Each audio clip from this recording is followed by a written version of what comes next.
안녕하십니까, 성정찬입니다. 다시 한번. 안녕하십니까, 성정찬 변호사입니다.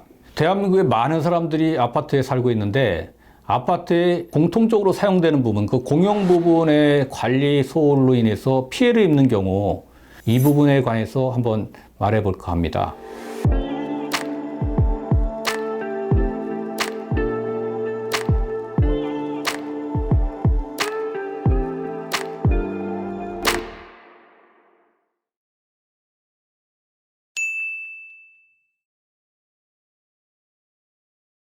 이 사례는 그 한겨울에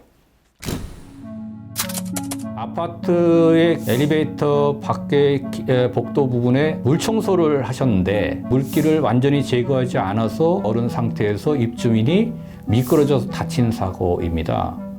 이 사건에서 입주민은 살얼음으로 해서 미끄러진 것이 단순히 본인이 잘못해서 미끄러져서 다쳤다라고 자책하지 않고 잘못됐기 때문에 내가 피해를 입었다라고 하는 자기 권리를 확실하게 주장했어요. 그러니까 물 청소를 한 청소부의 과실이 결국은 그 사용자인 청소용역업체의 과실이고, 이 청소용역업체의 관리를 잘못한 그 입주자 대표회의 관리소장과 그 용역업체를 상대로 해서 민사소송을 제기했습니다. 법원은 결론적으로 그 청소용역업체와 관리소장이 함께 책임을 져야 되고, 그 책임의 범위는 60%로 한정해서 판결을 했습니다.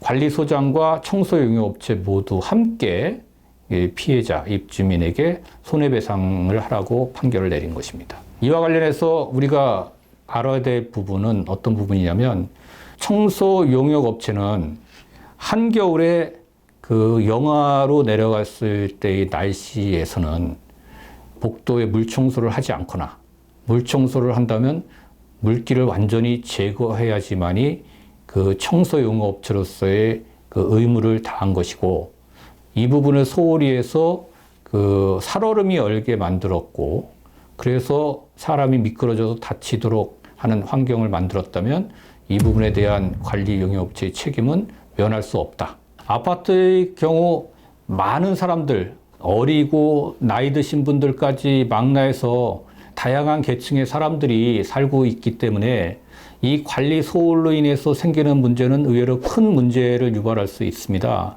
그래서 조그만 이런 사고들이 생겼을 때 바로바로 입주민들 또는 그 관련된 사람들이 문제점을 파악해서 책임을 묻고 다시는 그와 같은 관리 소홀이 반복되지 않도록 조치를 취하고 동기부여를 하는 것은 굉장히 필요한 일이고, 이 부분은 법으로 충분히 잘 보장되어 있습니다. 그래서 자신의 적법한 권리를 행사하는 것이 결국은 동일한 유사한 사건이나 더 큰 사건을 미연에 방지하는 효과도 있을 수 있다, 이렇게 생각합니다.